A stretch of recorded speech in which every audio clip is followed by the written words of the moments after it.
Üldine loogika sellel koolitusel on see, et kõige paremini aitavad neid noori edasi praktikud, kes räägivad oma kogemusi. Alguses on meil siis Patrick Turner INSEAD-i ärikoolist tegi sellise nii-öelda tasanduskoolituse, kus siis sõltumata sellest, kas sa oled nagu majandust või ettevõtlust nagu varem õppinud, siis see üldine pilt antakse sulle ette, et mida tähendab siis ettevõtjaks olemine, mida tähendab oma ettevõtte alustamine ning siis jätkubki koolitus võimalikult paljude presentatsioonivõimalustega. Mida rohkem inimesed seda teevad, seda paremaks ja selliseks tuumakamaks nende ideed nagu muutuvad ning pärast seda on siis juba ettekandmised žüriile.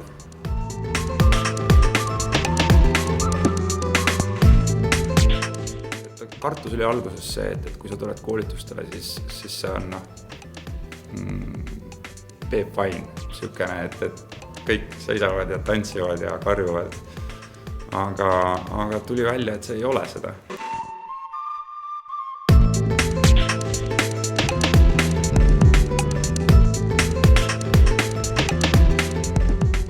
Tihti nagu koolis minnakse hästi süvitsi ja loengu lõpuks hakkad mõtlema, et mida sa selle teadmisega kõik nüüd ära teed ja siis jõuad nagu arvamusele, et tegelikult sul polegi sellega nagu suurt midagi teha, et sa ei suuda seda nagu rakendada reaalses elus.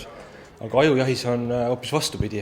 See ei ole lihtsalt koolitus, sul on pidev ideede vahetus, pidev protsess, mille jooksul sulle antakse nõu, sina annad nõu. Nii et minu jaoks ei ole lihtsalt koolitus, minu jaoks on see ma isegi oska öelda, mis sõna siin kasutada, aga see ei ole lihtsalt koolitus.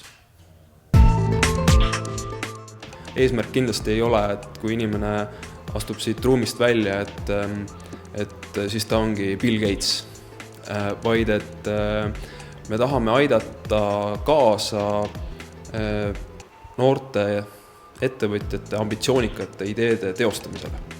Mina olen hea näide, et ma ei ole saanud ettevõtluskoolitusi varem, aga nüüd minu jaoks see maailm nagu lüüakse lahti ja näed, mis toimub, näed, kui suuri rahasid saab teenida või kui hästi oma ideed müüa või fantastiline.